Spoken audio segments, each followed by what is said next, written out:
I think that President Obama would be perfect for this time period because he has the capacity to heal with his words, whereas our president today, President Trump, does not have that capacity. President Trump functions off of dysfunction, and it has worked for him in the business world. It works for him, obviously, in the political world, but for the long term, for the long haul as a nation, to set the forces of divisiveness into effect is really, really bad for this country. It would have been nice if we had a leader who could step up and really speak to the shared vision that we should have as a nation. And that's what's lacking, is that there needs to be individuals, whether from the religious sector or whether from the political sector, that can speak in terms of a shared vision. Because as much as we are different, there are similarities that connect us, each and every one of us. But how can we blame Trump for those that decide to loot the stores? That has nothing to do with the agenda of the protesters. I don't blame President Trump for the looters. And one of the things that I was glad that I was able to see when I heard Reverend Wilder's speech, or at least interview, after the march the peaceful protest that he tried to initiate in Philadelphia. One of the points that he made was that, number one, for the most part, the protest was peaceful. But Reverend Wilder and other leaders cannot control when there are other groups that come from the outside with their own personal agenda that has nothing to do with the African American agenda. And we've seen that historically, where other groups have benefited from our struggles and from our oppression to emerge victorious by co-opting certain movements that we've had. So in this case, as Reverend Wilder said, you had different groups coming from out-of-state, leftist groups, anarchists, you name it, who their agenda had something to do with dislike of the police, but they could care less in terms of what happened to George Floyd. And that to me is disconcerting, because what the media does is that it's almost like these groups are the fire starters. But by the time the media comes, all they see is African Americans who are fighting against the police or looting or what have you. But the groups that have already started it are either on their way or the cameras are not on them. And it's very sad. And I also want to say that I applaud Reverend Wilder for stepping up and initiating a silent march. But then the question has to be asked, where are the other ministers? And one of the things that I've said over and over again is how the ministry has basically been co-opted by white politicians and by the dollar. Many of them, all they could think about is, how can I develop a mega church that can make money for me to satisfy my material rather than my spiritual needs? But there are other leaders too. It's not just Christianity. Absolutely. You have so many other.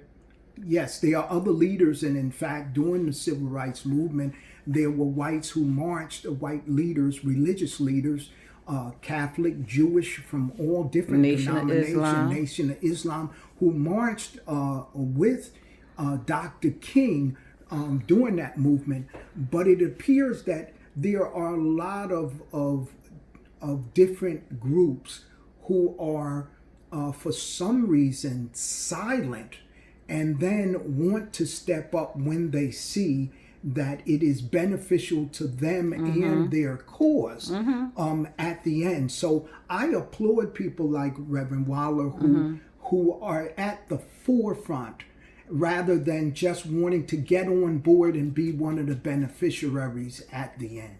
Yeah, and I think one of the things that we're not looking at too, where are all these celebrities that we exalt to these Absolutely. positions of millionaires or billionaires?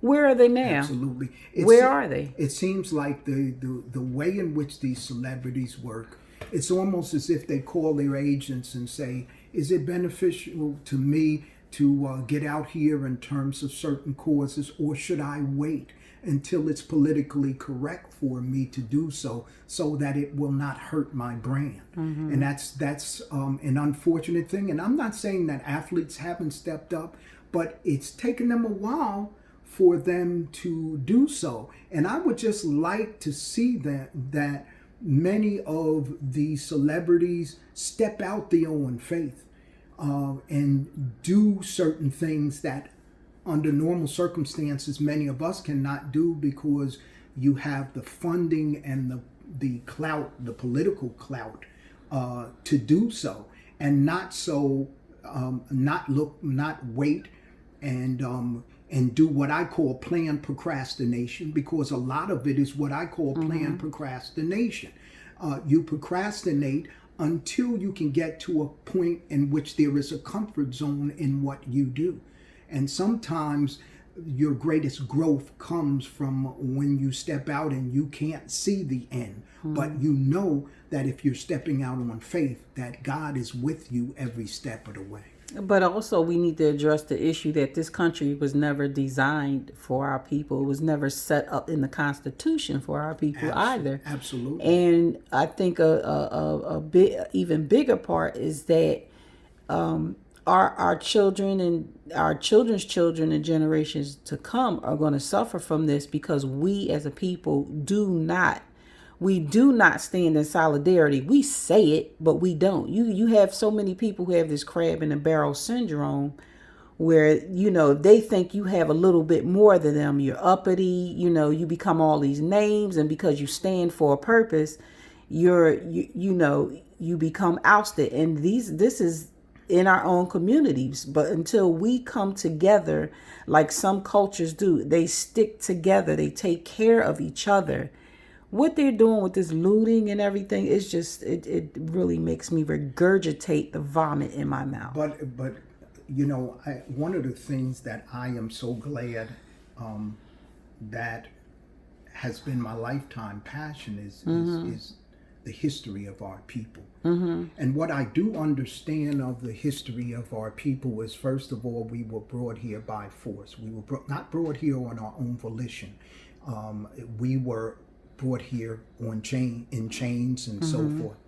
But I think what we also have to understand is our lack of solidarity comes from a conditioning process. Come on. It comes from a conditioning process that goes all the way back to slavery. It comes from a conditioning process in terms of what we call the field slave and the house slave. Hello. And how the house slave, since the house slave was closest to the master, felt that they were better than the field slave, who tended to be darker skinned anyway. That's why we have colorism. So there is the colorism that ends up going along with that. The lighter skinned, and then oftentimes there was a direct line between some of the house servants and the masters, because the masters ended up raping a lot of our women. And this is why you had this lighter skinned group that developed. And unfortunately, that trend has continued, because it's a part of what we call the breaking of a slave. It's the way in which you break them down in terms of disconnecting them with the traditions that you had in the past and connecting them to your oppressor. So everything that we do now, from our hair, from the color of our skin, is because we are trying to live up to a standard that has been set by our oppressor. Society. Yes. And unfortunately, that's not going to change until we can reconnect and understand that we have come from a great history and tradition, and that we don't have to glorify our oppressor as our oppressor continues to keep us down. Because as long as we try to satisfy or look at impressing or living up to the standard of our oppressor, we're not going to advance. There are ways, and we have examples in our history that show us when we can work autonomously, when we can build our own institutions, how successful they can be. Yeah. A lot of Black people Wall don't Street. want us to know about Black Wall Street, Rosewood, all of these other. There were over 100 thriving black communities that have been destroyed.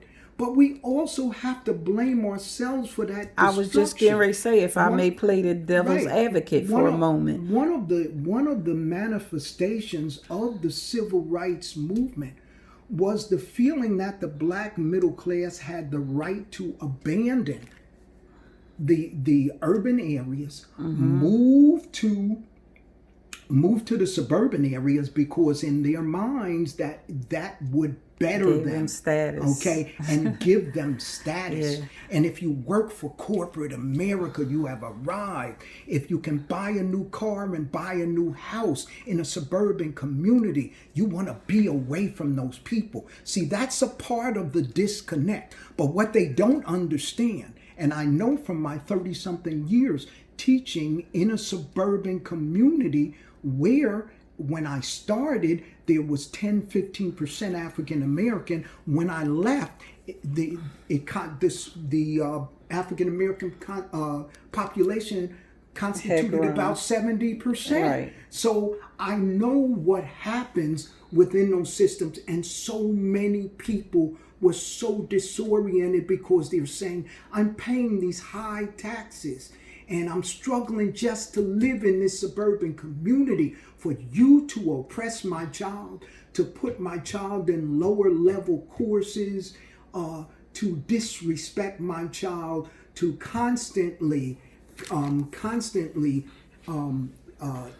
institute discipline policies directed at my people. I did all of this to be treated like that. Yeah, but let me just ask you this, your opinion on, if I may speak for other people that have sent me messages that's saying, okay, well, we can't play the blame game because we all have a certain level of accountability. Absolutely. Not just the level of accountability to ourselves, but to our children. What are we teaching them at home? Absolutely. What are we saying to our kids if we're showing them, okay, let's say we show them sit down and have fake news at dinner time? What, like why aren't we teaching them about the Egyptian kings and queens and where they came from, so they won't focus so much on the systemic racism? I know there are things that they're going to encounter when they get out there. I understand that.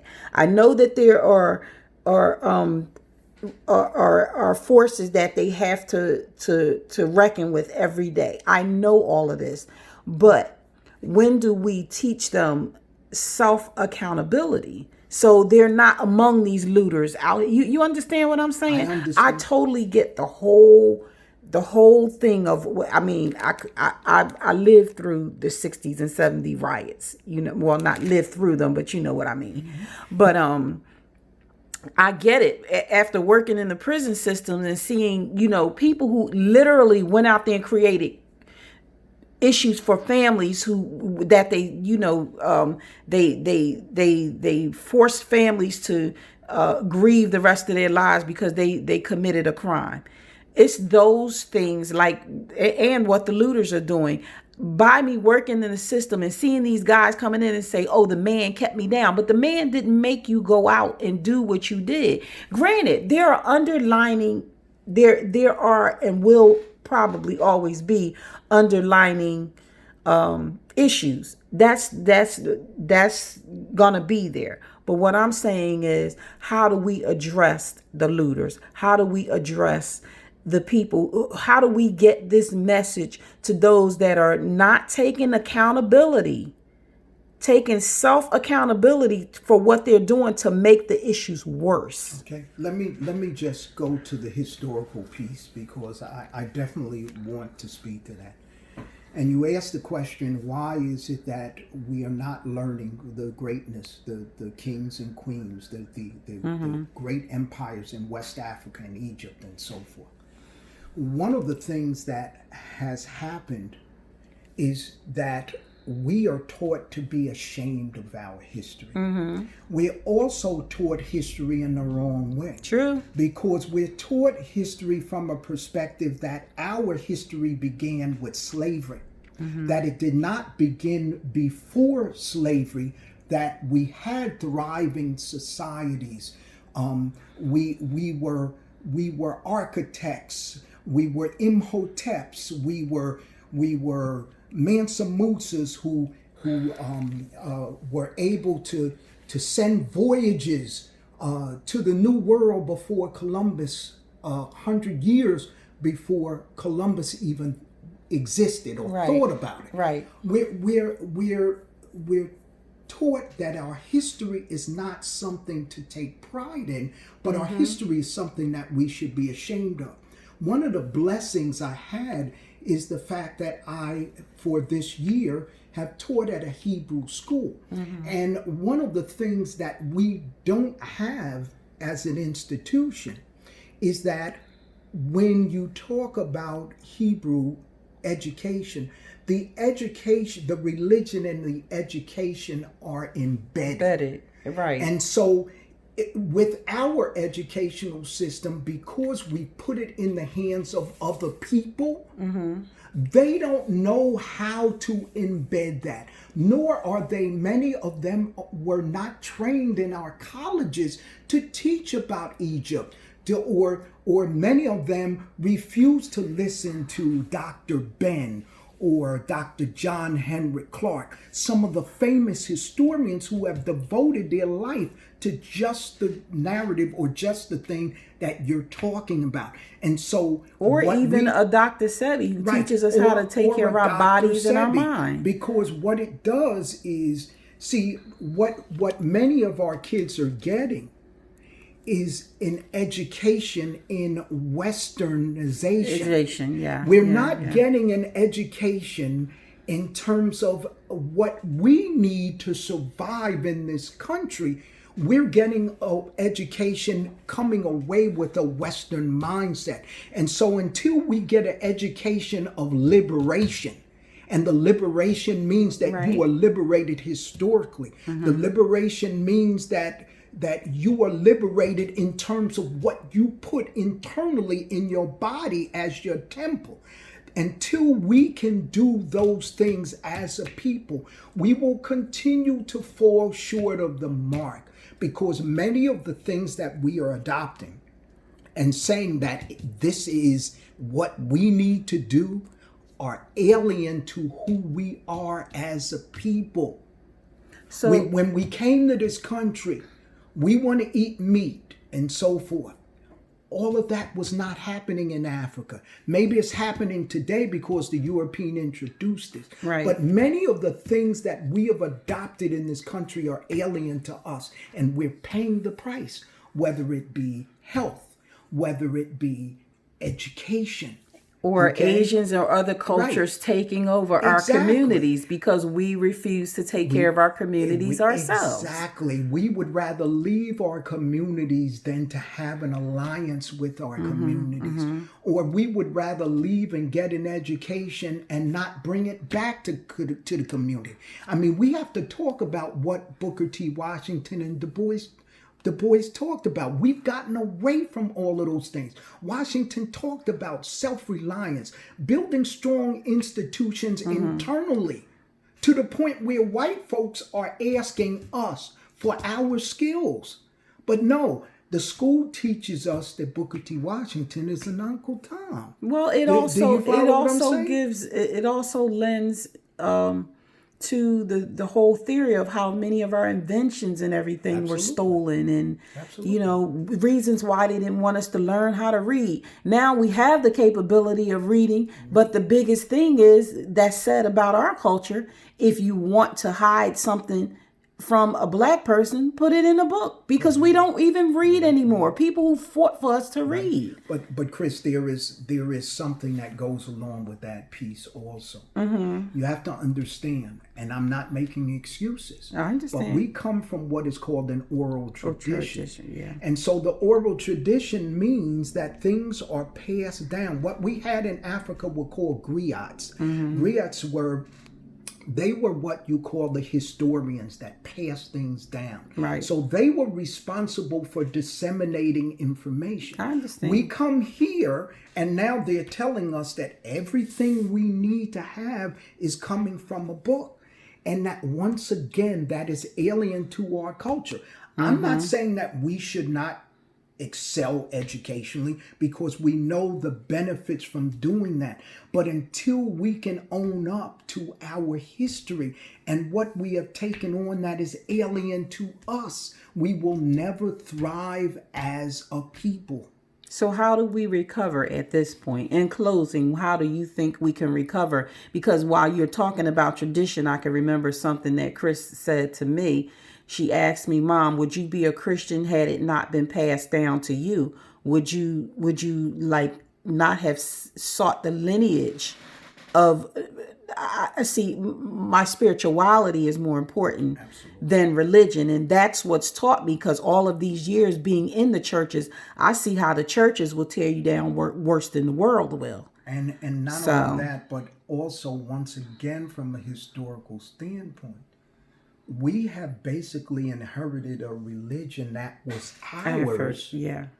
Ours. All you have to do is go to Ethiopia and parts of Africa. Christianity comes from Africa.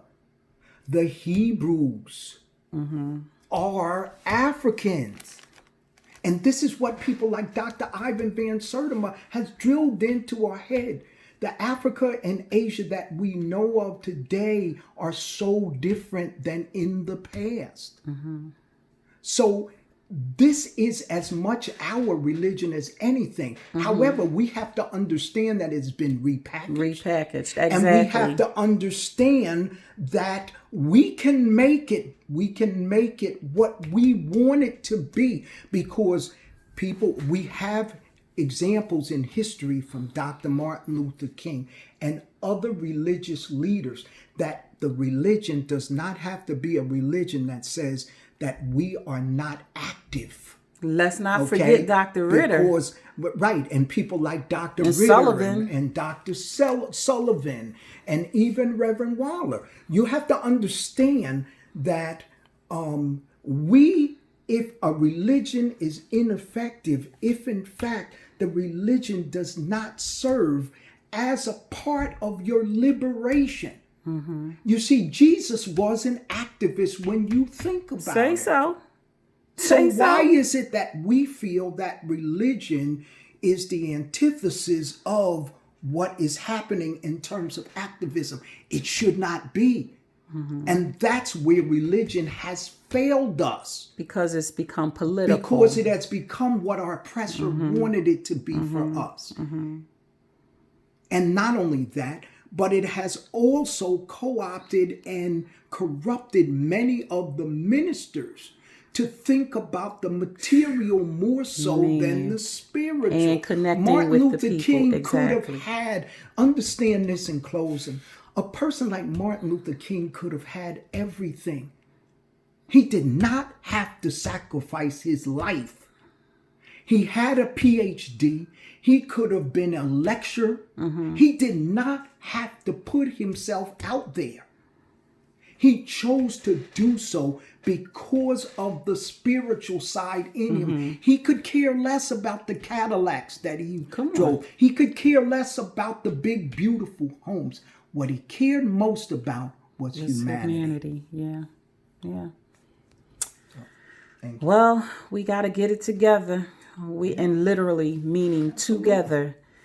Blacks, whites, all sides, because I know white people walking around here with black people's hearts in transplants, and Asian people walking around with white people's hearts, or, and until we stop looking at color and stop making that the main narrative. Not saying us, because our people have suffered that because of the color of our skin. The same thing that they say they hate about us, they soak in the sun to get. So I just we really have to put in the work. That's why I love that picture of those men walking down those stairs on Instagram. All those men dressed in suits like they're going to handle business. Yes. And folks, if I can just say, there have been people who have basically set the blueprint for what you need, whether it's a Dr. Sabi, whether it is a Dr. Clark or a Dr. Ben, or whether it is a Reverend Ritter. They have set the blueprint for you. All you have to do is seek it. Embrace and it. and embrace it, and do not let their life's work go in vain. That's the key. It's there. And learn to love. Yeah. Literally learn what the word of love. We're the city of brotherly love, and look at what's happening. Exactly. Be blessed. Stay safe. Be prayerful, and let's get it. Let's do it all together. Yeah. Let's come together for the right reasons. Let's literally go out our homes together peacefully